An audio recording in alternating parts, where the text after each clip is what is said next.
سلیمی اردو کے معزز ناظرین السلام علیکم۔ حرمین شریفین میں نصب کیے گئے سفید پتھر کے حصول کی بڑی دلچسپ کہانی۔ یہ وہ پتھر ہے جو حرم مکی میں مطاف، چھت اور باہر صحن میں لگا ہوا ہے۔ اس کی خصوصیت یہ ہے کہ یہ گرمی کو جذب کر کے فرش کی سطح کو ٹھنڈا رکھتا ہے۔ تفسیر میں جانے سے پہلے آپ لوگوں سے گزارش ہے کہ میرے چینل کو سبسکرائب کریں اور بیل کے بٹن کو دبائیں تاکہ ہر نئی آنے والی ویڈیو آپ تک بآسانی پہنچ سکے۔ ڈاکٹر محمد کمال اسماعیل وہ ایک مصری انجینئر اور آرکیٹیکٹ تھا جس نے ظاہری دنیاوی بود و باش سے دور اور نامعلوم رہنے کو ترجیح دی۔ وہ مصر کی تاریخ کا سب سے کم عمر شخص تھا جس نے ہائی اسکول سرٹیفکیٹ حاصل کی اور پھر رائل اسکول آف انجینئرنگ جس نے وہاں سے گریجویٹ کی ڈگری لی۔ ڈاکٹر محمد کمال اسماعیل 1908 کو پیدا ہوئے اور 2008 میں اپنے خالق کی حقیقی سے جا ملے۔ اس کے علاوہ وہ کم عمر نوجوان تھا جس نے بادشاہ سے نائل اسکارف اور آئرن کا خطاب حاصل کیا۔ وہ پہلا انجینئر تھا جس نے حرمین شریفین کی توسیع، منصوبے کی تعمیر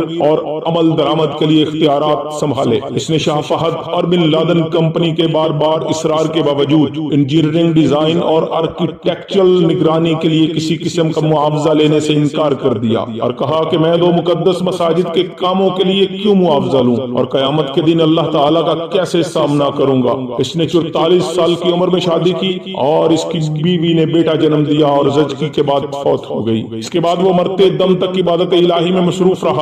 اس کی عمر 100 سال سے زیادہ تھی اور دنیا میں میڈیا کی چکا چوند سے ہٹ کر گمنام رہ کر حرمین شریفین کی خدمت کی۔ اس عظیم آدمی کی حرمین شریفین میں نصب کیے گئے سفید پتھر کے حصول کی بڑی ہی دلچسپ کہانی ہے۔ یہ وہ پتھر ہے جو حرم مکی میں مطاف، چھت اور باہر صحن میں لگا ہوا ہے۔ اس کی خصوصیت یہ ہے کہ یہ گرمی کو جذب کر کے فرش کی سطح کو ٹھنڈا رکھتا ہے اور یہ پتھر گریس کے ایک چھوٹے سے پہاڑ میں دستیاب تھا۔ وہ سفر کر کے گریس گئے اور حرم کے لیے کافی مقدار میں تقریباً آدھا پہاڑ خریدنے کا معاہدہ کیا۔ معاہدے پر دستخط کر کے وہ واپس مکہ لوٹے اور سفید پتھر سٹاک میں آ گیا اور مکہ حرم میں پتھر کی تنصیب مکمل کروائی۔ 15 سال بعد سعودی حکومت نے ایسا ہی پتھر مسجد نبوی میں بھی نصب کرنے کو کہا۔ انجینئر محمد کمال کو جب بادشاہ نے مسجد نبوی میں ویسا ہی ماربل لگانے کو کہا تو وہ بہت پریشان ہوا کیونکہ کرۂ ارض پر وہ واحد جگہ گریس ہی تھی جہاں پہ یہ پتھر دستیاب تھا، جو کہ آدھا پہاڑ تو وہ پہلے ہی خرید چکے تھے۔ انجینئر محمد کمال بتاتے ہیں کہ وہ گریس میں اس کمپنی کے چیف ایگزیکٹو کے پاس گئے، اسے ملے اور ماربل کی بقایا مقدار جو بچ گئی تھی اس کے بارے میں پوچھا تو چیف ایگزیکٹو نے بتایا کہ وہ ماربل تو ہم نے آپ کے جانے کے بعد بیچ دیا تھا، اب تو 15 سال ہو گئے ہیں۔ کمال بہت افسردہ ہوا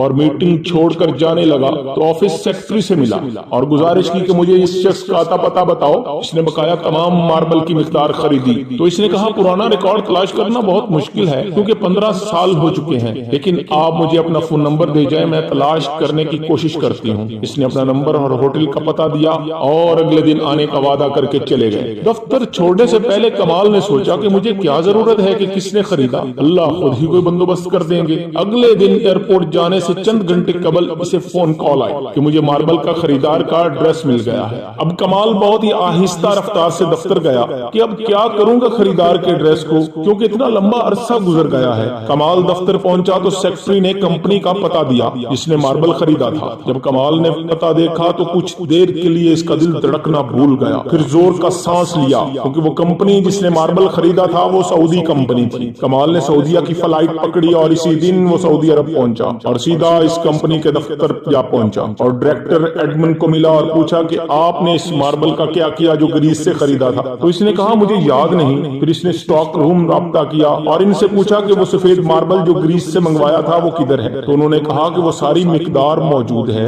اور کبھی اس کو استعمال نہیں کیا گیا۔ تو کمال ایک بچے کی طرح رونے لگا اور کمپنی کے مالک کو پوری کہانی سنائی۔ اس نے کمپنی کے مالک کو بلینک چیک دیا اور کہا اس میں جتنی رقم بھرنی ہے بھر لو اور ماربل کی تمام مقدار میرے حوالے کر دو۔ جب کمپنی کے مالک کو پتا چلا کہ یہ تمام ماربل مسجد نبوی میں استعمال ہونا ہے تو اس نے کہا میں 1 ریال بھی نہیں لوں گا، اللہ نے یہ ماربل مجھ سے خرید کرایا اور پھر میں بھول گیا۔ اس کا مطلب یہی تھا کہ یہ ماربل مسجد نبوی شریف میں استعمال ہونا تھا۔ جزاک اللہ۔